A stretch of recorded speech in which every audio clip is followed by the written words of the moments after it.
Today we are checking out Gigguk's Best of Anime 2024. If you enjoyed the video, click the like button, subscribe to the channel for more, and you can check out the full-length version of all of my reactions to probably most of these anime over on Patreon. You can check out the reactions over on YouTube too. All right, let's check it out.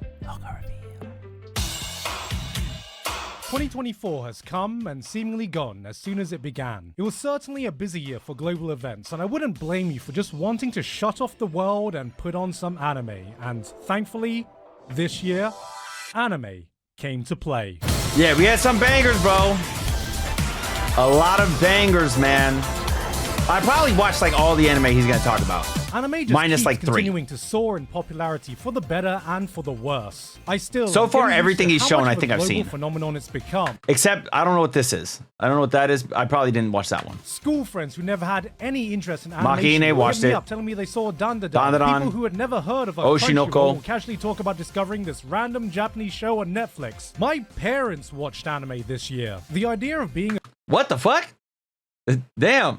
Pure That's kind of anime crazy. fan feels like it's slowly getting phased out as anime just becomes another part of pop culture. But for those of us who still wear that mantle, what else was happening 2.5D seduction. For about 2 seduction. weeks, our community became obsessed with Diz. Yeah, with the release of for a real. song you'd last about 10 seconds in before realizing, Ladies and gentlemen, I think my brain just committed suicide. after years of waiting, it looked like we were finally getting the Yes, first great fuck, Junji man, Ito adaptation. Uzumaki. Uzumaki came out and smashed the curse by giving us an anime that did justice to its horrifying art. It was disturbing. It was unnerving. This is it. The run that's going to change everything. We're gonna do it, and there comes episode 2. Free Ren became a cultural phenomenon. I don't know, man. I know there's a lot of hate on Uzumaki. Yes, the first episode was far better than the others. I think episode 4, like, it kind of like came back a little bit. Did it fall off in the animation weird and stuff, and like maybe the adaptation not so great? Sure. I don't think it was like terrible, but I do think that it did fall off. Yeah. But the first episode I thought was really good.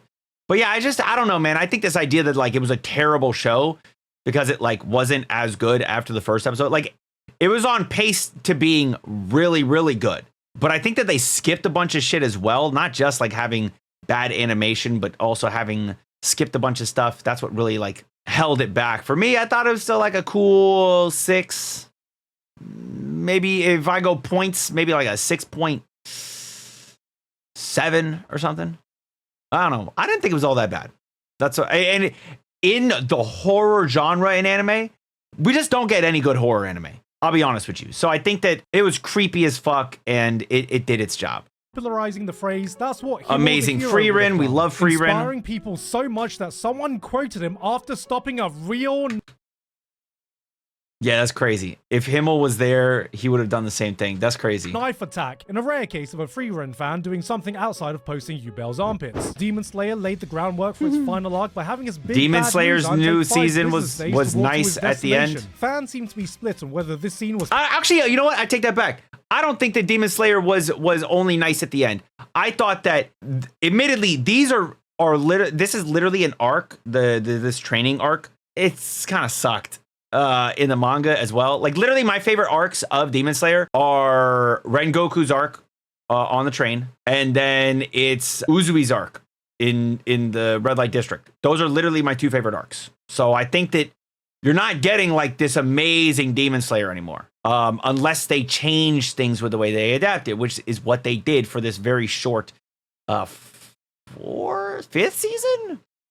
I don't even know what season this was. So yeah, it was a little bit of a disappointment because it's like, all right, well, they're just training. It's a training arc. The end was really fucking cool, but I think that this idea that like, oh, it was trash throughout the whole season, that's fucking stupid. It wasn't trash. It just wasn't as crazy as all the other shit because it's a training arc to prepare for fucking Muzan. Like, hello? This guy's literally gonna be, he's like the progenitor, is that the term, of the demons? Like he's like the demon that they're gonna have to face.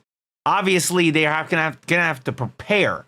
This man, Tanjiro, has not been capable of even taking on demons to this point. Really, he's like barely scraped by, and he's supposed to take on Muzan. What are we doing? You know what I mean? Pure badassery or just over the top silly. I'm just saying, if they really wanted their villain to have unmatched aura, they should have just fully committed to the Bollywood way of introducing their characters.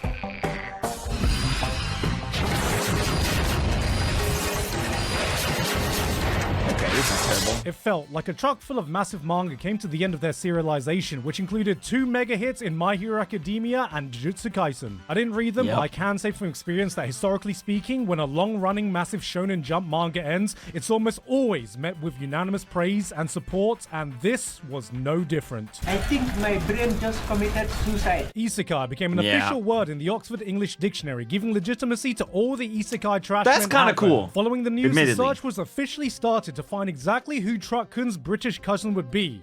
Here he is now.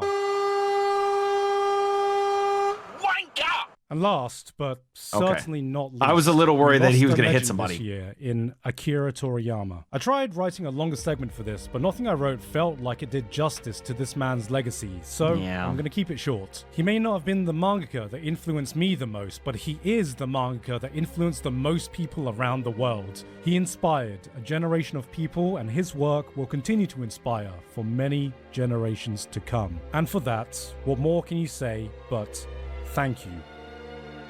Yeah. This was a weird year to try and distill down when picking my best anime. Yeah, it's so crazy that the creator of Dragon Ball passed away. Dude, one day we're gonna, the creator of whatever your favorite series is gonna pass away. And that's gonna be such a weird fucking time. It's gonna be so weird to think that you either grew up on or learned lessons from or whatever. This manga or anime that influenced you so much, and the person that made it is no longer around. That's so weird. It's just a weird feeling, right, little man?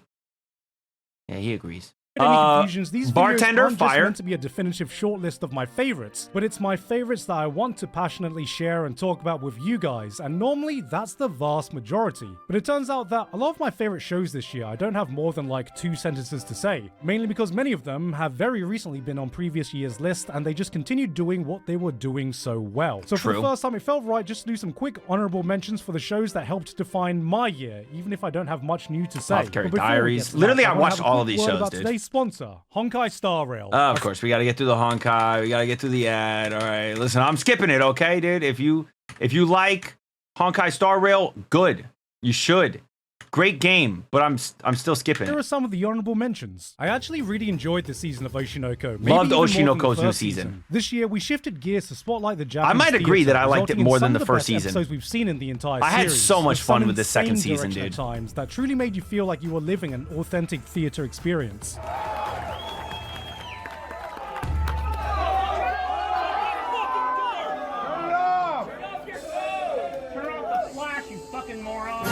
I'm kind of starting to think that this show's at its best when Aqua isn't the main focus and when it can highlight other people's different theater. Emotional journey through the world of entertainment. There was some fantastic character writing here, and now that the manga has come to an end, I'm sure we all have a lot to look forward to in future seasons. I think my brain just committed. Mushoku Tensei 𝘼𝘿𝙈. This is gonna be that's gonna be the running gag of this thing. I think my brain, because of shit not going so well. Episodes on Father's Love Day, Mushoku Tensei, bro. You should check out my reactions to that too. Literally one of my favorite. Some mixed feelings. Not so much with the development, but more in the manner in which it was executed. For a series that historically has had no problem spending as much time as it needs exploring the complexities of human emotions, this one felt a bit out of sync. I still enjoyed it, but for the first time it left a bitter aftertaste in my mouth. And I'm not talking about whatever Roxy's been drinking. It was a delight to see the wacky chemistry between the Konosuba cast has not gotten boring at all. Konosuba was great. 10 out of 10 for one episode. Before that, it was the weakest season so far, shown by the fact that IGN gave it a 3 out of 10 and didn't set the internet on fire. Even I think that's stupid. a little low because that's low as fuck. What the fuck? Unless it's a 3 out of 5. Then it's okay, it might be a little bit high. Anyways, listen. No, I'm just kidding. Listen. I think that I already made my statement on it on Demon Slayer, right? Surely all right, we'll this move on. moment You're alone right. should bring it up. I made my statement. Then there were the 2 juggernauts of last year, Apothecary Diaries. Yes, sir. And Apothecary Diaries, Free Run. Not even talking about Shangri-La airing at the same time, which was also fucking great. Just saying. 2023 to 2024. I introduced my mum to Apothecary Diaries this year, thinking it'll occupy her for a good week, and I thought I liked watching anime until I walked in one day later and she looks me in the eyes and goes, "It's done." That was too short. It was at this point I realized no matter how powerful I think I am, I I could never hope to match the power level of Asian mums watching their soap operas. And while I preferred the first half of Frieren that aired last year, it still continued to be a stellar show, tournament arc and all. Phenomenal, I know man. everyone's thirsting over this green-haired girl, but I gotta say, the old man won my heart. A major Hey, that's our boy. reminding us that you may be out of mana, That is our but you boy. ain't out of hands. Showing the young'uns how to truly pound people up. Bro, the Regularly. fact that he Make just no throws mistake, hands if is this was a so simple hard, bro. one-sentence list, both of Ugh. these shows would have easily ended up in my top 5. And on the other end of the spectrum, there were other returning shows like My Hero Academia. My Hero Academia was once the golden child of shonen, carrying on the torch to a new True. generation of anime fans to a True. post-Big 3 era. People loved it. People couldn't stop talking about it. Then one day, it felt like everyone woke up and just went, yo, this shit boring. My Hero became the punching bag of jokes, while other titles rose up. Yeah, and one thing that like I find tough with My Hero, or found tough at one point, is just the fact that we get like a serious arc, a training arc, a serious arc, a training arc, a serious arc, a training arc. You know what I mean? Like maybe not perfectly, maybe that doesn't perfectly encapsulate like what exactly happens, but that's how it feels at the very least to me. It was like serious training, like we're moving forward in the story and then we're going to go into a training arc. And it's just like, And I know a lot of people are shitting on the end. I don't really know what the fuck happens because I do a good job of avoiding spoilers. Like I only really use Twitter, and I have a lot of terms blocked on Twitter. So yeah, I don't know, man. I don't know. I think that one thing maybe that causes a lot of issues with My Hero is what I mentioned, the whole training arc thing. And then there's obviously the standum. The standum is fucking ridiculous. Not the fandom. I think like the people that are fans of My Hero, they're fine. The people that are stans of My Hero are the weird ones. grabbed the spotlight. And as time went on, it felt like those jokes turned into complaints. Also, Lemillion and then got eventually hoed. those complaints turned into indifference. And while it felt like many people had given up on it, I quietly continued watching in hopes that one day it would remind me of why I loved the series in the first place. And this year, I remembered what it felt like to go plus fucking ultra. Yeah, this season was fucking crazy. Crazy, bro. This Feels and like the in last. modern age of action shonen, a lot of us have forgotten the beating heart of what My Hero Academia truly excelled at. Its amazing attention to detail in its character writing and development. This is what has shined in these latest seasons, and on that playing field, only a few of its competitors can compete. However, if you come into this as another battle shonen anime, you can definitely feel it being left behind when compared to the plethora of modern action spectacles its contemporaries have been showing us. Take this fight. We have Fireman versus Ice Boy and friends. It's a one versus many brawl. Fireman blasts them with a super hot fire, immediately rendering the team useless, and punches Ice Boy, but Ice Boy has a technique that neutralizes his fire, because, you know, he's actually half fire, half ice, and then punches Fireman. But then Fireman brings out fire that's even hotter than his previous fire, so Ice Boy brings out his ultimate technique, an even colder super duper ice punch. It was at this point I realized I'm not watching an active brawl. I'm watching a turn-based battle on autoplay. I know this sounds like complaints, but this is all to say that if you are able to get past all that, when you can focus on its one strengths- thing I hate in a lot of shonen is the ass pull, bro. Like, I use my thing, then you did something even better, and now I'm losing. Oh, wait, no, I gotta do something that now makes me winning and you're losing, and then you gotta do something, and then, like, I've lost. Nope. Ass pull. Boom. And then somehow I win. It's like, When you see all these character storylines collide, it is able to go places few other shonen action shows are able to. But yeah, again, and I this like My Hero, season dude. was a I don't care. non-stop barrage of that. I don't care. I know a lot of people fucking hate My Hero. I don't care. I like it. Bakugo turned into a sympathetic boy. Ochiko proves she's more than just a good girl. Bakugo is still, in my opinion, best character in all of My Hero. To My Chemical Romance, All Might, Hawks, Dabi, Ida. They made me hype seeing Gentle again. Gentle. Yeah, dude. Fucking what? This almost didn't feel like an action show. This felt like an epic soap opera where coincidentally people solve their conflicts by punching each other. It may not be doing what shonen action does good, best, man. but it is doing what My Hero Academia does best. Now, Ooh, I like approaching the that. finish line to I its like that. legacy, it felt like My Hero has stood up for one last hurrah as it looked me dead in the eye and said, "Don't worry, kid."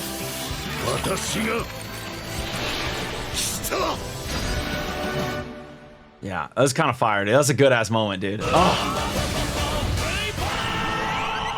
And this is Bang Bang Braver Burn, whatever it's called. Sometimes you come across a show that gives Bang, brave, absolutely brave, zero burn, fucks brave. and condenses its entire being into achieving Yeah, I didn't one watch this one. objective, having fun.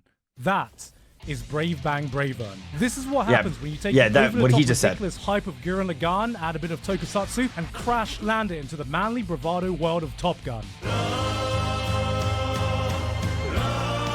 Then make it about as straight as it too. It is a non-stop, glorious celebration of the best. Yeah, I heard many good things about this show. I heard that it's fucking weird and old school theme songs that will grow your beard 5 inches. It takes all of them, then proudly throws them in your face. Oh, what was that? Yes, because you know what? Subtext is for cowards. It doesn't care if you get it or not because it's here to do its own thing. If you ask, why does a mecha... Wait, what the fuck is that, dude? It doesn't care if you get it or not because it's here to do its... He's literally building a...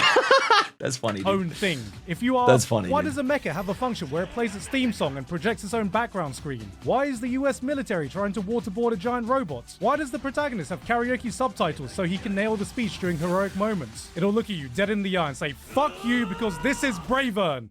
BRAVGWBGWBBWGGGGWBBW. What does that spell?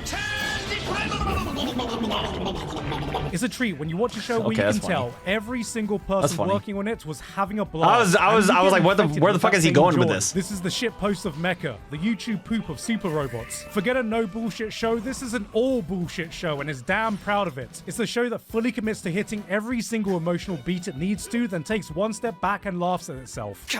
Come on, wake up! こんな時だったのにお盛んだな。バカね。私たちもでしょ。If you're still unsure about the appeal of crazy, Mecha, dude. if you're unsure of what That's fucking wild, dude. Great, yeah, maybe I should have watched this one, man. Maybe I missed out. You know, maybe maybe they'll recommend it over on my Patreon. Figuratively speaking. At some point. Here. No. Here. No. Just hear me out. No. That's pretty wild. Yes, dude. Oh, Dead Demon Destruction is so good. It's so unfortunate that it was like so just not seen. It's not. I don't know if it's necessarily underrated, but it is definitely underappreciated. People didn't see it, man. People don't know about it, bro. I absolutely loved it. It's unfortunately not one that I put on YouTube because, again, nobody was fucking watching it except for like me and like 5 other people.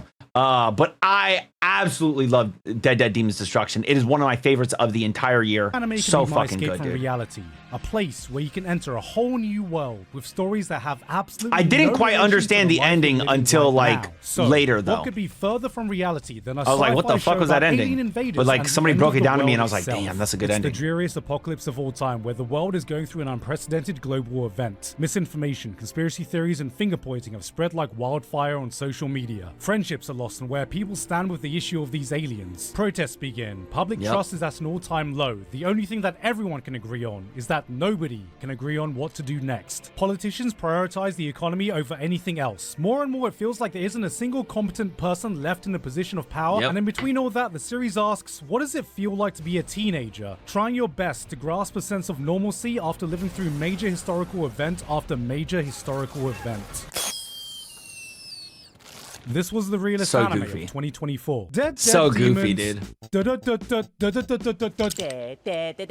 Destructions takes a different approach to the First Contact story. This isn't about an invasion. This isn't about communication. This is about people feeling absolutely lost, trying to cope with a world that seems to be crumbling around them. It's a cynical, biting look at life that sometimes felt a little bit too uncomfortably reminiscent to reality, showing us that even during an apocalypse, life has to and will go on. But there is hope, because even during a chaotic time with aliens, spaceships, and sci-fi laser weapons, only then can the true heroes of society emerge. お前もそろそろしっかりしてほしいよ。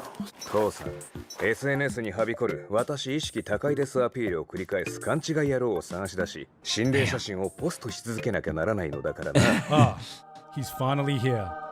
Biblically accurate Twitter blue checkmark user. Yeah, I loved him in that though. Another banger. Yes, love the new season of ReZero. Dude, we're gonna be watching more ReZero. Start of February. We got 8 episodes. Okay, make sure you're subscribed to the channel. Make sure you check out my reactions. Absolutely loved it. All right. You may or may not see a beautiful maid during during the next reaction to ReZero. We'll see. I don't know. Who knows? of ReZero came out, I looked like this. When the first season of ReZero came out, I looked like this. When ReZero is being written, I looked like this. It's insane to think that this show first blasting onto the scene, taking over the anime community was over 8 years ago. ReZero fans been surviving, eating at scraps, but this year we got the start of an all-you-can-eat buffet So with this fucking return. good. They brought everyone back for this one. Amelia, Krush, Felt, Anastasia, Priscilla, Subaru's newly acquired sassy Pokemon, Reinhardt, Julius, That's crazy. them, Let Me Solo Her. Even Rem fans were eating this season. Wait. Let me solo her. Wait, what? Reinhardt, Julius, them, Let Me Solo Her. Even Rem fans were eating this season.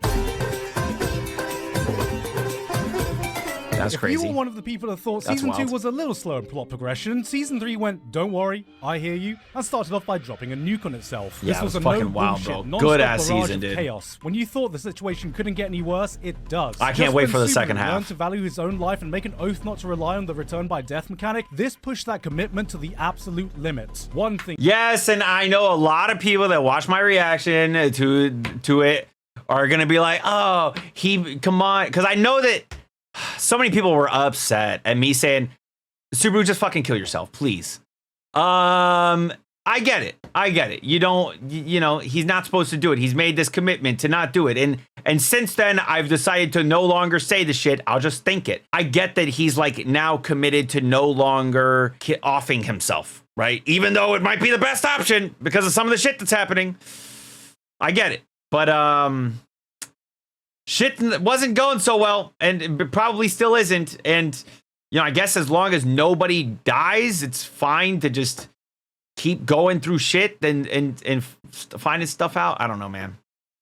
I don't know. But also, again, my big argument on that whole thing was like, listen, if you know that you can't do something, right? You know you can't handle your opposition and defeat them. Then going in to battle against them, knowing damn well you can't beat them with what you have, is that not also kind of a form of suicide? And that's the argument I was trying to make, but nobody was having it. Nobody wanted to hear it, so I guess I was wrong.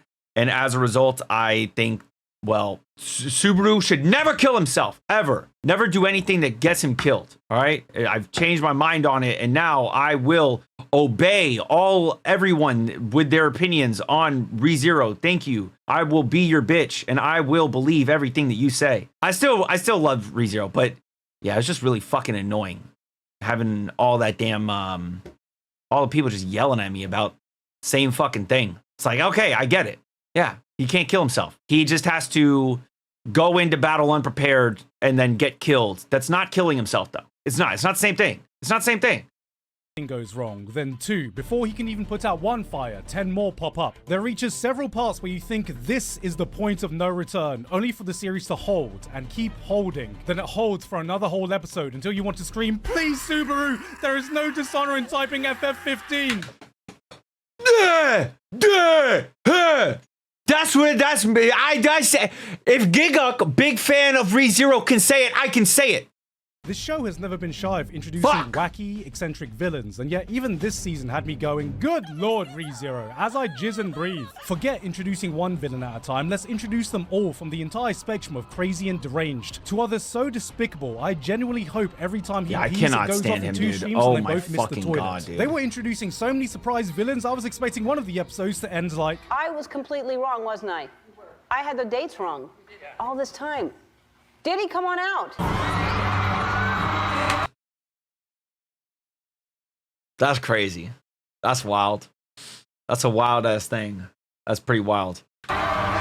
This was the action-packed season That's many crazy. of us asked for, and That's the real wild. difference is just seeing how much Subaru is stepping up to the plate. It's been an absolute pleasure to see how much this is not the same. Is that a real thing? What the fuck? I was still like trying to like wrap my head around that. The Ellen Diddy thing just now, that was fucking wild just now. How much Subaru is stepping up to the plate. Man. It's been an absolute pleasure to see how much Yeah, this is not the same. admittedly, I think Subaru is doing so much more than I expected him to do. All right, he is fucking capable to an extent. I think it's mostly everybody else is pretty fucking capable, but you know, it is a bit of a surprise seeing what he's doing and getting done. acclaimed Subaru we all recognize from the beginning, and now the dominoes are set up for him to knock them from down season in the most 1 to where he is emphatic now way is possible crazy. in this arc's conclusion in 2025, and you bet your ass I'm gonna be there. Same. What's next? Mach-E was great, loved it. In the world of anime, there's no place more brutal, more cutthroat, more bloody than the romance Than high genre. school. Girls Oh, duke never it mind, out okay. to the battlefield of the protagonist's heart. Tears are shed, hearts are broken, blood, protein is spilled. But as we all know, there can only be That's one, crazy. 2, That's wild. 100, 0 winners, while the losers are there just Damn, left that's wild. to rot. But this Damn, 0. Damn, bro. Hey, bro, you know what? He deserves it. He deserves it. year, too many losing heroines saw all that. and Fucking went, rent a girlfriend. You know, just because a girl lost doesn't mean she wasn't best girl in the show. And anime girls with short blue hair deserve to be the main heroine for once. And cute tomboys and awkwardly shy chicks deserve their time in the spotlight too. And I want a little sister who's way too overprotective and calls me your Nii-chan because I love my little sisters. Too many losing heroines. Yeah, that's a little was the wild. answer to all of that. It looked at romance anime That's a and little said, I'm wild. tired of this single elimination. I bull- saw I see the fucking Ruby. Okay, I got the joke there. But yeah, no, it is a very weird thing, man. There's a lot of like, you know, the whole siscon shit. It's bullshit. Where the hell is my losers? I'll never bracket? understand and it. Losers is all we see. 1, 2, 3 girls, all rejected by the man they love, coming together to form enough copium to rival the average Man United fan. We've seen romance anime where a girl loses, accepts her defeat, and that's the end of it. But this asked, what kind of reaction do we get after that point? Yahoo! This was the Yeah, greatest I was gonna say, did she just say montage of the Mario? saddest and funniest coping mechanisms people can find themselves when they're just in their lowest points. It's messy, it's emotional, it's sometimes just hilariously pathetic, and in between all of them is the victim of their non-consensual trauma dump. When I first saw this setup, I thought I had the show all figured out. Oh, here we go again. A laid-back, reserved guy paired with some loud, energetic, Genki anime girl. Wow, that's a trope I've never seen before. But as you watch, it doesn't play out how you think. The trigger never gets pulled, the patented anime blush scene never happens, and all we're left with True, is a guy yeah. forming a real friendship by just letting these girls feel like they don't have to deal with all of this alone. Too Many Losing Heroines was a different kind of rom-com in a Yeah. highly competitive year. It was full of good, them. man. I There's really a liked genuine it. sense of community with I the did. cast as you're able to laugh with them at their highest points and really feel for them at their lowest. It's a show that knows when to laugh at itself and when to take itself 100% seriously, selling you on all these emotions: anger, emptiness, denial, that knee-jerk conclusion that you just lack any self-worth, all in its 12-episode run. Losing Heroines was a different kind of rom-com in a highly competitive year full of them, and I say this as someone who's just True. not as interested in high school romance shows anymore. As a 34-year-old married man, there is just far less for me to relate to nowadays. Even if a show is decent, any school romance is going to have a hard time getting on my list. It can't just be good. It can't just be great. It's gotta be bloody fantastic. Dangerous in my heart. I fucking knew it, bro. Think about it, bro. You guys remember when he said fucking Tony Kawa was better than Dangerous in My Heart? I'll never forget that day. I will never forget it. Dangerous in My Heart is fucking amazing. It is maybe my favorite romance anime of all time. Maybe. Modern romance It anime deserves has the an respect. epidemic. I don't know when it started, but it felt like I woke up one day and 90% of them collectively agreed to do exactly the same thing. Let's just make a guilt-free, comfy show with minimal conflict, drama, and progression, showing daily interactions of some shy guy and a girl. Except the girl has the thing. You know what I mean? The thing. Maybe she communicates in Russian. Maybe she's just legally fucking blind. Maybe the thing is that she has... Bro, this is the shit, brother. This is literally, I'd be saying the same exact shit. Gigguk, I say the same fucking thing, dude. Yes, dude. Yes, 100%, man. Schizophrenia. Where the hell did this all come from? Some call this an offshoot of the teasing genre, some call it comfort romances, and some call it bait for lonely dudes who get no bitches and stack no paper. With how much this is all blending together, Damn. I'm starting to Hey, call he this deserves shit all the the isekai roasting. of the romance genre. And now I'm doubly convinced I'm never going to be able to look at one of these shows the same ever again because The Dangers in My Heart completely blows all of them out. the Yes, water. dude. No It's so look, fucking again, good. This was just the purest depiction I've ever seen in anime of two people falling in love. Now, a wise man once said, I think love is just like cringe. And you know what? I stand by that. We can do some cringe-ass shit when we think we're in love. It's that Dude, winky face. this show is so fucking cringe too. Oh, so good. Good idea. It's that corny shit we clowned on in love songs, but secretly you wanted to feel just once. It's that dumbass joke you nervously blurted out in front of them that had everyone looking at you funny and made you want to crawl in a corner and just disappear. But it didn't fucking matter when you realized that they were the only one that laughed. That is the dangers in my heart. This isn't about the chase. It's not about the will they, won't they. It's about two people slowly discovering a form of comfort that only the other person can provide. Not just someone that fills that hole of companionship, but the one person who can break down that bullshit barrier you put around yourself and accept you for that person you're scared to show the outside world. Here are two people Love Dangers in my heart so becoming much. the best versions of themselves when they're with each other, and God, isn't that what it's all about? This didn't feel like some crush. Where's the joke? This didn't Come feel on. like some contrived anime love story. This is romance in its purest fucking form and a reminder of what falling in love should So feel good. like. In the race So of good. modern great romance anime, you've heard of Kaguya-sama Love is War? Well, get ready for Yamada-kun Love is Cringe. Okay. Girls Band Cry, also great. Loved Girls Band Cry. Loved it, dudes. This one was... This shit was more under the radar than... Okay, I don't know if this was more under the radar than Dead Dead Demons Destruction. But it might have been. They were close being under the fucking radar, dude. Because I think that there was like this very large, like, underground population of anime fans that loved Girls Band Cry. I almost feel like it got more love than Dead Dead Demons, but also it didn't even get fucking officially translated or whatever until like November. So And Cry has girls in a band that... so good. It was so good. I loved Anime is it. not new to the girl rock band concept. It all started in 2009 with Girls Band 𝘼. 2 years ago saw the uprising of the highly beloved Girls Band 𝘼, even tangentially in shows like Angel Beats that gave us... Oh, that's funny. I didn't. He said the Girls Band 𝘼, and I was like, I don't really get that joke. I don't really get it. And it took me a second after he said Girls Band 𝘼, and then I thought about it. I was like, okay, on because the T's and like they had T all the time.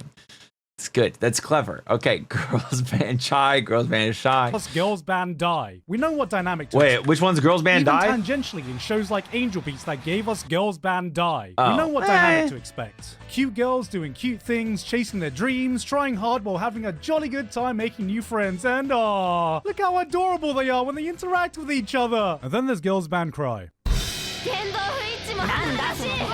Literally yelling, complaining, and it felt so much more real, like a real band, like real people going through real shit. So fucking good, dude. Love Girls Band 𝘼. These aren't your pristine, perfect idol girls. They argue, talk shit to each other, throw tantrums. Our main girl Nina has a public outburst, gets told to be quiet, and calmly responds by throwing a fucking lamp at him. Nina is your average New Yorker, but it's this brutal honesty with each other that makes this show feel so real. Their friendship seems so genuine. The drama is not some cutesy nothing burger. Every person is carrying some trauma, a character flaw they live with. These girls act like girls. They can come off as childish. They can make naive decisions on their journey, and they, get this, do not get rewarded for it. This is no fairy tale, no idealistic story about chasing your dreams. This is a down-to-earth look at the harsh reality of staying true to yourself no matter what the world is telling you. But even so, they refuse to betray their character. These girls embody the true spirit of rock, both its ups and its downs, and it's through watching their struggles do you get some of the finest drama you can find all year. Yeah, dude. The drama was great in it. Fuck over here. No! Had enough of your shit. I get that anime fans Yeah. have a Pavlovian response anytime they see CG. No, but here's the thing. I think that the CG shit is when it's bad CG. And I think that this show looks great in CG. Like, it looks really great. It really, truly does. There are very few shows that can pull it off so well. And I think Girls Band 𝘼 is easily one of the best at just being full CG. It's so good. But this is some of the best I've seen outside of Studio Orange. Agreed. There's not a single Agreed. moment where something interesting isn't happening in frame. Every movement adds so much character, micro-expressions that perfectly emphasize emotions, and concert scenes that bring the fucking hype to the fantastic Bro, the music. band Speaking of scenes, which, like them actually the playing, piano. oh. That piano.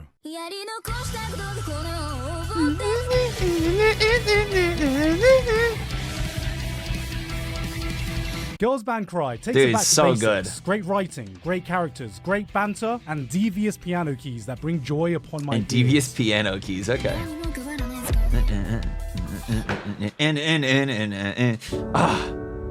Orb, okay, the Orb love, yes, we love Orb, bro. Orb's so fucking In this day good, and age, dude. We've seen it all. Thrillers, gangster stories, pirates, ninjas, knights. It's so rare to see a concept that hasn't been done before. A story real, dude. yet to be told, and all A story about heliocentrism and like this. It's so different, dude. It's so good. Was all of that and so much more. In a time when faith was the dominating school of thought, when studying science was the Asian parent equivalent of finding out your kid wants to go to art school, what if you had to prove to everyone that the Earth isn't the center of everything, but we're actually a rock flying thousands of miles per hour through the vastness of space, held down by this invisible force you can't touch, see, or smell? Oh, you think you can do that? I bet you still secretly give Pluto the planet pass when no one's around, you lying prick. Orb isn't just the story of heliocentrism. It's a captivating tale showing how one simple idea can change the course of so many lives. An idea that just won't die no matter how many times you try to extinguish it. It passes from person to person, generation to generation. This God, story it's so is a testament good, dude. to the I lengths love people will go Orb. in the pursuit of truth, in the face of adversity, in the face of unimaginable pain. Nothing can cage humanity's desire to look at the universe and go, I understand it now.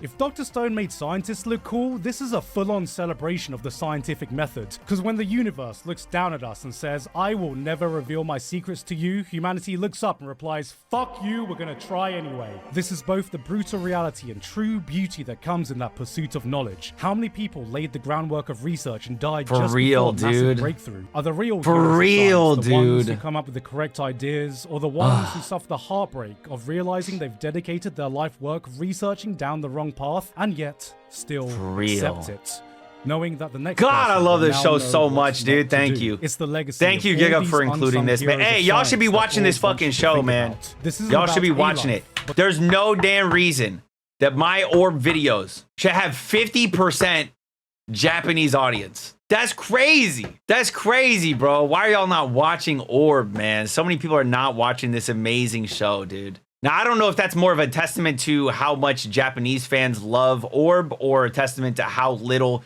non-Japanese non-Japanese people are watching the series. I don't know which one it is, but thank God for at least the Japanese audience, because I can upload this shit every week and people are watching it, and I don't feel like I'm uploading it for no one, right? It feels like there's a lot of people that are interested in the series that I am also so fucking interested in. Love it. but the lives of the people that give us the understanding of the world we have today. It never stops reminding us that through every great individual, every achievement, every giant leap humanity takes stands on the back of the work of the people that came before them. No matter what kind of old-fashioned archaic thinking that existed back then that could halt the progress of humanity. 誰もが簡単に文字を使えたら、ゴミのような情報で溢れ返ってしまう。 Wait, hold on a second. He knew This it. guy might be onto something. He knew it! And is this... Yeah, okay. Delicious in Dungeon. really Another felt one. like- I absolutely love Delicious in Dungeon. Bro, it would be so hard for me to figure out what my favorite anime of last year was. There are so many good ones. It was such a good year for anime, dude. I think last year might have been my favorite year for anime. I think every year ends up being my new favorite year for anime.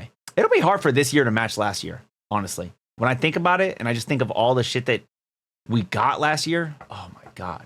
Anime rediscovered its love for pure Dude, fantasy loved shows it. this year, with Frieren leading the charge with a tale that spoke straight to our souls. We laughed, we cried, and the community replied, damn, that's deep. Okay. While all this was going on, another show was Evil. cooking with a different approach. It had elves, it had With dragons, literally it had cooking. dungeons, That's what it was cooking looked at with. all these monsters and went, Feast mode activated. Hashtag hungry.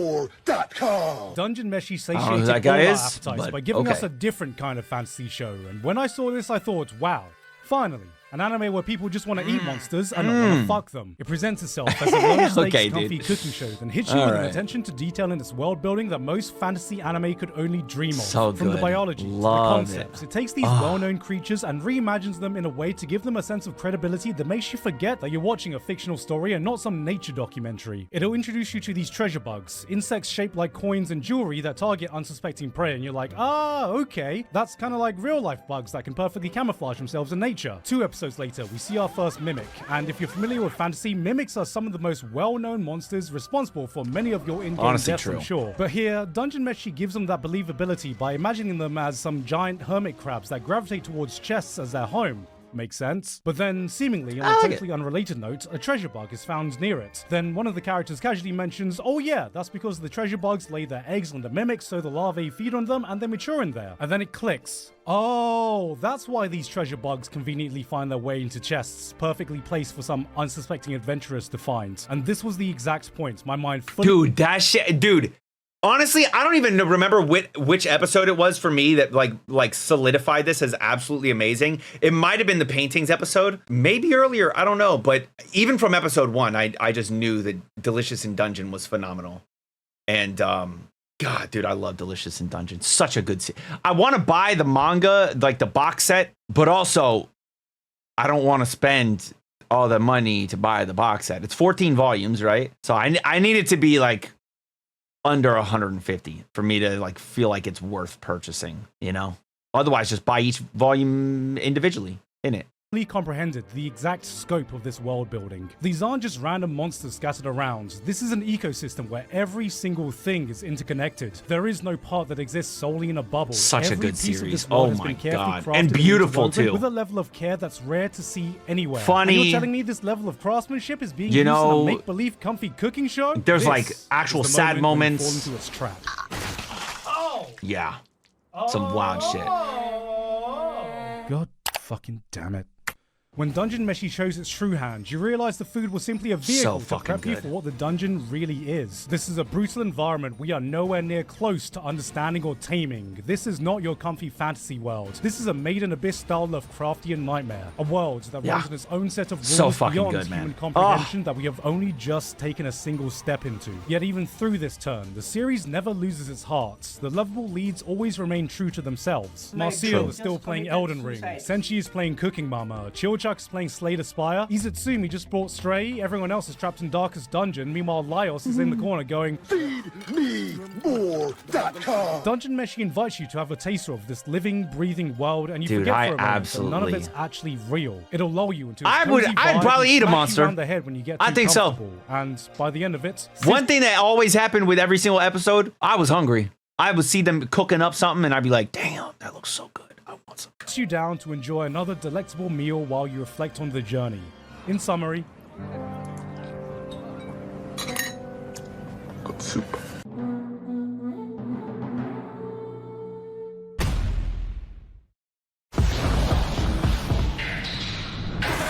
Number 2, obviously Dandadan. Come on, bro. Dandadan was so fucking good, dude. Now I'm wondering what his number 1 is gonna be. Because didn't he already cover Freeman and Apothecary? Bleach? No. The fuck will I wonder what his number 1 will be. Dandadan was fucking phenomenal, dude. Absolutely love Dandadan. Oh my god, so fucking good. Even 10, but incredible series. Remember that feeling of watching those first 10 It had everything you need discovering this in a show. Medium where everything and the OST absolutely slapped. Oh, everything felt fresh. It was a place that operated on its own set of rules, not bound by the ideas you were used to. There was a weirdness to it you couldn't find anywhere else, and every new episode you watched, something unpredictable lay just around the corner. I've been watching anime for 20 years. And Dandadan took me back to those times. Shonen Jump is a place where its formula for success has been repeated over generations, so when a new title gets adapted, we normally know what the rules are, and Dandadan starts by taking that rulebook and setting it on fire. At first you think, okay, it's another battle shonen, then you realize, hold on, it's actually a rom-com. No, sci-fi. Wait, it's a supernatural. Maybe, actually, it's even a horror. You go through this entire notion before it even occurs to you that 90% of this show revolves around some dude getting his balls back. This is what happens when you throw everything against the wall and say, fuck it, good, we dude. ball. You could be the strongest observation hut. It's so crazy. So crazy, dude. I remember when Dandadan was like barely any chapters out. It's the one that I didn't read because it wasn't in the Shonen Jump app, right? So instead, I read some I don't even know how many chapters it had out, but it basically I've heard about Dandadan around the time that the like the Red Riding Hood thing. You guys know what I'm talking about? It got canceled. It didn't make the cut, right? I think it got axed after like a few chapters. But around the time that came out is when I heard about Dandadan. So I don't know how many chapters Dandadan had at that point, but just if you do the math, that's when I heard about Dandadan. Okay, but it wasn't in the Shonen Jump app. And so I was like, well, I'm going to read this other thing. You know, I'll just read something else. I read like 1 or 2 other things in the Shonen Jump app instead. And then obviously that one thing got axed. And then, I don't know. And then I was just like, you know what? I'll just wait for the anime. Because people were still gassing up Dandadan so much. Same situation with like Sakamoto Days. I just decided not to read Sakamoto Days for the same reason. People were gassing it up. I was like, all right, I'll wait. And it's just the same reason that I'm not reading 𝘼𝘿𝙈 right now. It's because people are gassing it up. I'll just wait for the anime. I've already made the mistake of not doing that when, like, you know, for Mashal and stuff. Like, I read like 100 chapters of Mashal long before it ever got an anime and stuff. I read like a bunch of Kaiju 8. I don't remember how many. Somewhere between 20 and 50 chapters. I don't know. I don't remember where I stopped. It could be like 20 something. Could be as far as like 50 something. I literally don't remember. But like so many things that I just read and didn't never even occur to me to not read because I do anime reactions, because I did it before I ever did anime reactions. Thankfully, I didn't do it with Dandadan. Thankfully, I didn't do it with Sakamoto Days. And I absolutely love Dandadan, and this is such a tangent, and I'm going to shut up and we're going to press play. Okay. Lucky user and still be unable to predict what happens next. When you expect it to go forwards, it goes sideways. When you say jump, it asks.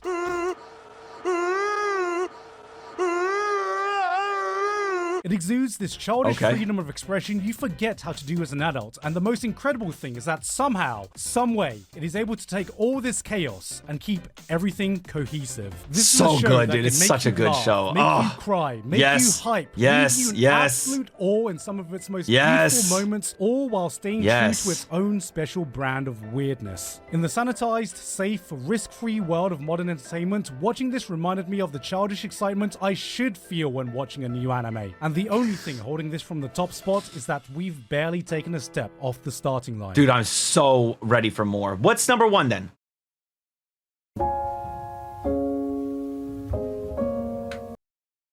That's fair. That's fair. Okay. That's fair. It's a little bit of a, I mean, it's a movie, but that's fair. That's fair. That's fair. If you want to throw this at number 1.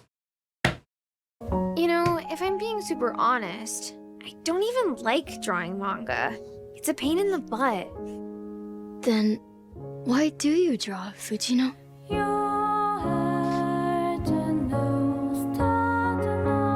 I'm not gonna cry.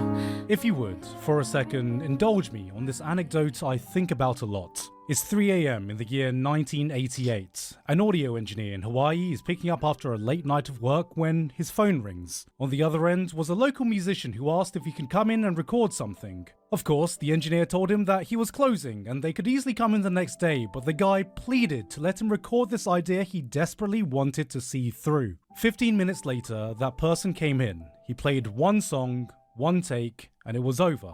For years, that recording would lay dormant, only to actually be released 5 years later.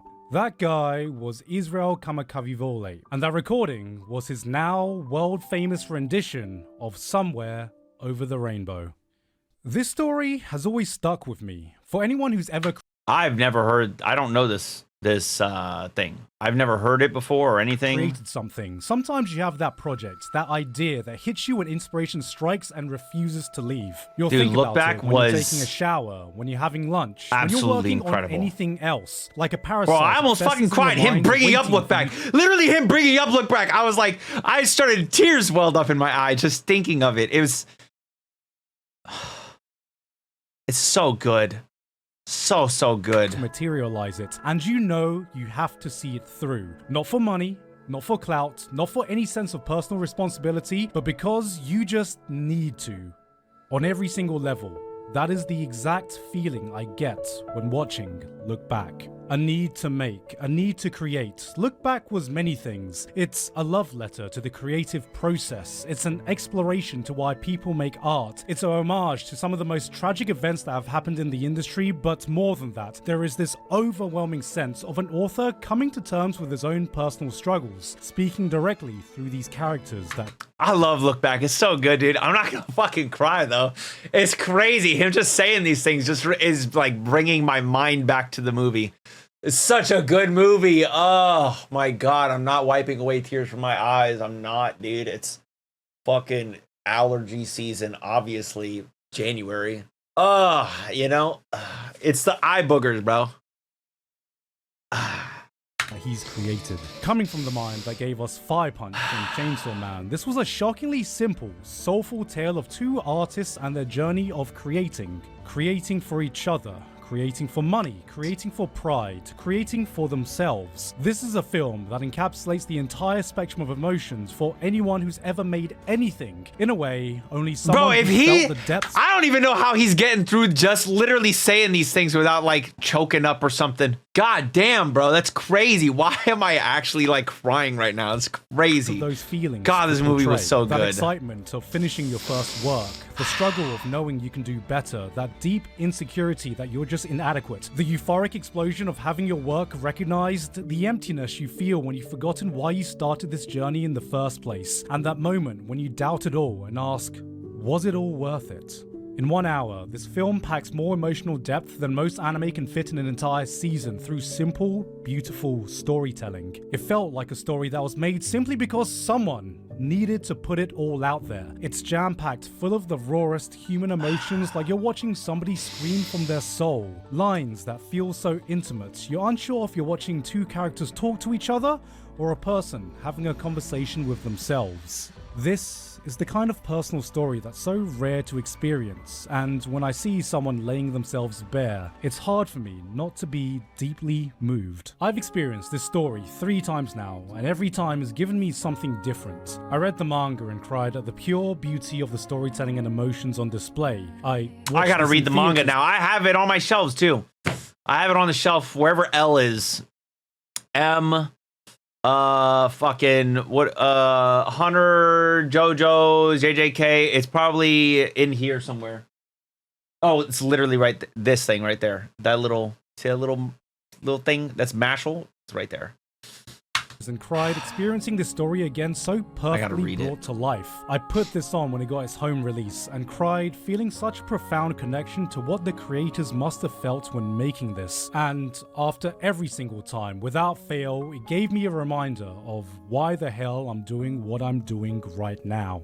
I'm sure some of you may think that putting a movie as my #1 anime this year feels like a cop-out. And yeah, it kind of is. I often try to make it a point to keep anime films and series separate. I've never put a movie in any of these rankings before, but no matter how much I reflected, no matter what other shows I put here, nothing else felt right. It had to be Look Back. Not because I wanted to give it exposure, not because of some review score, not because of any arbitrary qualifications. I put it here because, simply, I just needed to.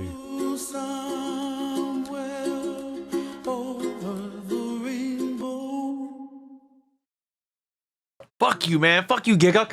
Make me fucking cry, man. He got it right by putting Look Back there. I'm not gonna lie. Look Back.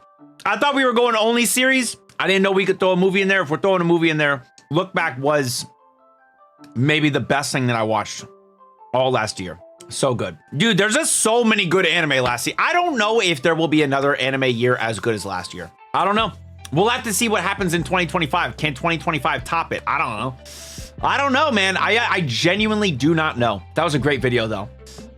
If you want to check out my reactions to all that stuff, the links are down in the description. Also, you can check out the Patreon for like things like Dead Demons Destruction, Girls Band Cry. Those I completed over on Patreon. I did not complete on YouTube because not enough love for them on YouTube. Maybe there was 1 or 2 others that he mentioned that are also over there. I don't know. But I feel like a lot of the stuff that he mentioned is I did the reactions for on YouTube. So go check those out if you're interested. Man, Gigguk.